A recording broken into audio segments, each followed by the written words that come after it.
Look at this thumbnail. One side is pure chaos, ghosts, curses, demon masks, and a girl throwing a peace sign like none of it scares her. The other side is a nervous kid adjusting his glasses in an alien cockpit, surrounded by technology he never asked to understand, in a world that never asked for him. No love, no romance. That's the promise, and I'm going to keep it, because the real reason DanDaDan is not a normal romance. Anime has nothing to do with the supernatural, the humor, or the fights. It has everything to do with what these two people represent the moment you put them side by side. One who learned that the world is loud and you have to be louder, and one who learned that the world is cruel and you have to be smaller. And when those two survival strategies finally collide, what you get isn't butterflies. What you get is a mirror you didn't ask to look into. And that mirror is uncomfortable because it's specific. It's not the vague kind of relatable content that anime uses as a shortcut. The shy protagonist, the loud love interest, the will they won't they tension that gets stretched across 20 episodes until you stop caring. DanDaDan doesn't do that. It earns every emotional beat by being brutally precise about why these two people are the way they are. And it starts not with a confession or a meet cute, but with a bet. Prove my world is real, and I'll prove yours. Which is honestly one of the most psychologically loaded opening setups in modern anime, because what they're really saying to each other is, I dare you to take me seriously. And for two people who have never been taken seriously in their lives, that dare hits different than any love confession ever could.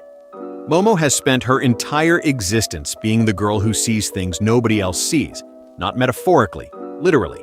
And the social cost of that is invisibility of a different kind, where people don't ignore you, they dismiss you, they smile and nod, and quietly decide you're too much to engage with.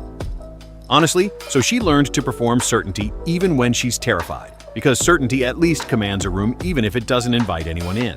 Okarun, on the other hand, was never even given the chance to perform. He was categorized early, filed under weird, and left there, which means his entire personality developed in the absence of an audience, which is actually more psychologically dangerous than rejection, because at least rejection confirms you exist. Invisibility suggests you never did. So when these two finally stand in the same frame, loud girl, quiet boy, demon masks on one side, alien tech on the other, what you're actually looking at is two people whose nervous systems were trained by completely opposite environments to survive in completely opposite ways, and the show knows this, which is why it never lets them be comfortable around each other for too long, because comfort would be dishonest, and DanDaDan is many things, but it is never dishonest about what it costs to let someone past your defenses. The supernatural chaos isn't decoration, it's pressure. It's the story's way of forcing two people who would otherwise manage their distance very carefully into situations where distance becomes physically impossible, where you have to grab the other person's hand not because you want to, but because the alternative is falling. And in that moment of grabbing, that involuntary, survival-driven moment of contact, something gets communicated that neither of them would ever say out loud. And that is what this show is really built on. Not romance, not love, something rawer than both. The terrifying realization that someone else's presence makes you feel less like you're disappearing. And that's exactly where the script picks up. Everyone keeps saying the most terrifying thing about Okarun is the curses, the possession, the way power crawls into his body like something uninvited. But that's not the truth at all. The scariest thing about him is how deeply he believes he is invisible, how every ounce of strength he gains is built on the quiet assumption that he was never meant to be chosen in the first place. And then the story slams you straight into Momo Ayase, loud, radiant, emotionally fluent, someone who walks through the world like she expects it to answer back. And right there, people make the mistake of calling this a romance, because two opposites standing next to each other feels comforting, familiar, sellable. But here's the twist that reframes everything you think you're watching.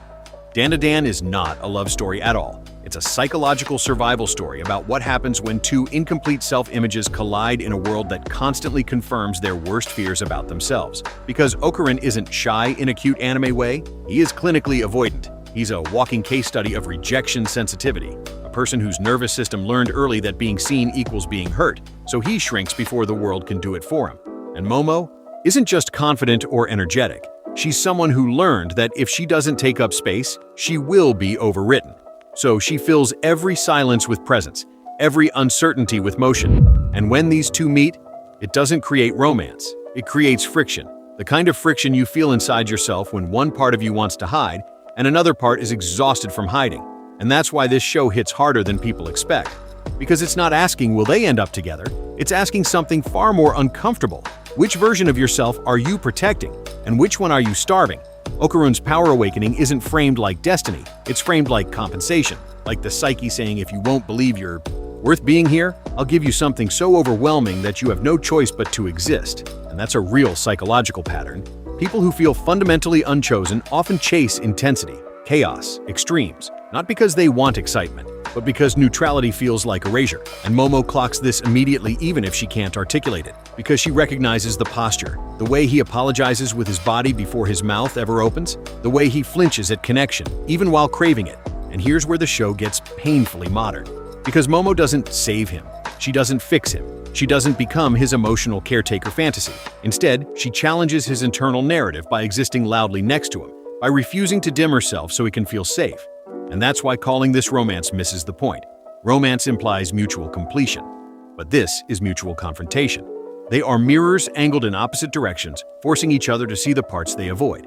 And if you've ever been the quiet one in a loud room, or the loud one terrified of silence, this show isn't entertaining you, it's exposing you. Because Okarun represents the part of you that believes you must earn space through suffering, through usefulness, through power, while Momo represents the part of you that knows intuitively you deserve space, but fears that confidence alone won't protect you from abandonment. So she stays moving, stays sharp, stays ahead of the emotional drop. And when supernatural threats enter the story, they aren't just monsters. They're metaphors for internalized fears, loss of control, invasion of identity, the terror of being seen for who you are and rejected anyway. And notice how differently they respond.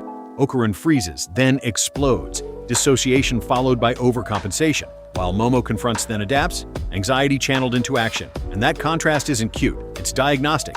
It's the difference between someone who learned the world is unsafe and someone who learned the world is unreliable. And the reason audiences keep wanting to label this as romance is because we are desperate for stories where pain is rewarded with love. But DanDaDan refuses that comfort. It suggests something far more unsettling, that understanding yourself might matter more than being understood by someone else. And that connection doesn't heal you unless you're willing to let it disrupt you. And that's why every almost tender moment between them feels charged, not because they're falling in love, but because they're brushing against each other's defenses, and defenses don't crumble romantically, they crack violently, awkwardly with resistance. And if you're watching this and feeling seen in a way that's almost annoying, like the show is staring back at you a little too hard, that's not accidental. This series speaks directly to a generation raised on constant comparison, digital validation, and quiet isolation, where confidence can be performance and withdrawal can look like peace. And Okarun and Momo aren't answers. They're questions walking around in human form, asking you whether you hide because you're humble or because you're afraid, whether you project confidence because you believe in yourself or because you can't afford to stop moving. So no, DanDaDan is not a romance anime, it's a psychological collision between two survival strategies, wrapped in chaos, humor, and absurdity. And if you strip away the ships and the labels, what's left is something far more intimate, a story about the parts of you that learned to survive in opposite ways, standing side by side, wondering if there's another option. So when you watch Okarun stare at the ground and Momo stare at the world, ask yourself which one feels more like you right now, and which one you're secretly tired of being. And if that question hits a little too close, you already know why you're here. So tell me in the comments which character you relate to more and why. And if you want more anime that doesn't just entertain you but understands you, subscribe to Crimson Tears 99.